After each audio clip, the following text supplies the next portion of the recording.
You know, depression has the potential to cripple the lives of more than 14 million Americans every year. Among African Americans, the suffering is often buried in a community where mental health carries a fearsome stigma. Joining me to talk about this, the Reverend Leland Jones, pastor of Greater New Light Missionary Baptist Church right here in Atlanta, and psychologist Alan Carter. He's director of clinical services for the Morehouse College Counseling Center, also runs a private practice in Atlanta. Thanks, both of you, for joining us. As I was mentioning, this is something we've wanted to talk about for some time. So lots of questions. Reverend, let me start with you.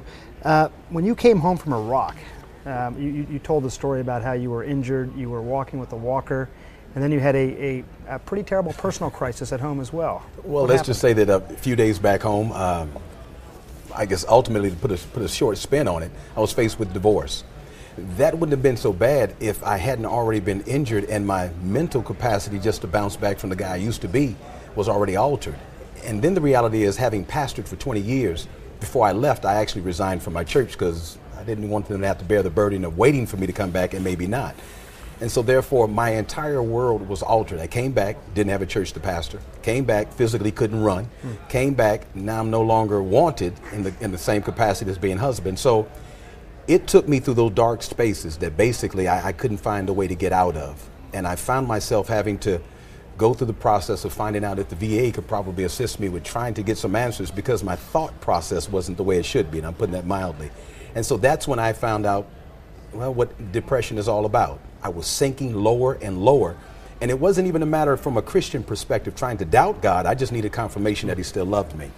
But my world was so altered that I just couldn't see the answers that might have otherwise been right there in front of me. Doctor, I want you to jump in here because one thing that's always, you hear the story, yes. and obviously, this is a tragic situation compounded by another one, a personal one where he's injured and then everything that he goes through at home. When does it go from being something that's an awful situation to being depression?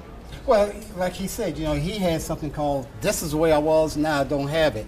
And the inability to function in a very effective manner is one of the major things. Because one of the hallmarks of depression is that you feel hopeless and you feel like your life is unmanageable. And I had a patient one time say, you know, it felt like a wet blanket that was on her, okay? So when you feel like your life is unmanageable and you're not doing anything effectively, that's when it slips over from just normal, you know, sadness to where it becomes more clinical when your life is just spinning out of control. Reverend, who, if I may ask, who did you call? Like, who do you turn to in a situation like this? A man of faith who's had all this happen, and was it stigmatized for you to call somebody and talk about this? Well, for me, the VA did help. I know the VA sometimes becomes the whipping boy for this process, but it did help. They gave me some guidelines, helped me out from a medicinal perspective. But being a man of faith, I needed something more. And I contacted a gentleman by the name of Reverend Dr. Cameron Alexander, Antioch North Baptist Church here in Atlanta. And I haven't talked to him about 15 years. He not only answered my call, but he talked to me for about an hour, told me to meet him in his office, and I did. He allowed me to cry just to get it out.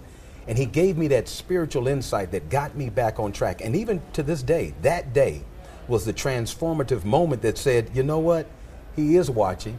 And at the same time, you are okay, and it's going to get better. And honestly, it started to steer me in the right direction of knowing I couldn't work this out for myself. I needed the connection of someone, whether it be a professional in one field or a professional in another field. And I think that's the basis by which the church has to understand from a black church perspective. Too many times we want to be, or church period, we want to be the answer all. God will handle it. Right. But ultimately, sometimes it's a matter of dialoguing with those others who are professionals. And I want to talk more about the role of church specifically, but let me ask you something, Doctor. There was a recent government survey that found that African Americans have higher rates of depression as compared to whites, non-Hispanics. But a report by the Surgeon General found that the percentage of blacks who actually get mental health care is only half of non-Hispanic whites. Right. What is going on here? So you heard, again, the Reverend got good assistance, sounds like, from the VA. Well, he got whatever he got from it, okay? Well, he got something that helped him. But why such the shortfall in numbers between blacks and whites? Oh, man, we got this thing in our community called, I'm a man, all right? And, you know, I don't want anybody to know that I'm hurting, you know, because, you know, you got to just, you know, be man up about it. So, and there's a lot of stigma about it, too. You know, if you go to, you know, a doctor, like me, a psychologist or a psychiatrist, you know, you label as crazy. Although, you know, I tell you what this, Dr. Gupta, I've been in private practice here for 28 years, okay? And when I first started my practice, I had hardly very few black males. Now, most of my practice is black males, okay? And so there is some, sliding away from that stigma, but it's still very much present. Still very much present. Oh, yes. The role of church specifically, looking at mental health in terms of biblical terms. Biblical terms, well, yes and no.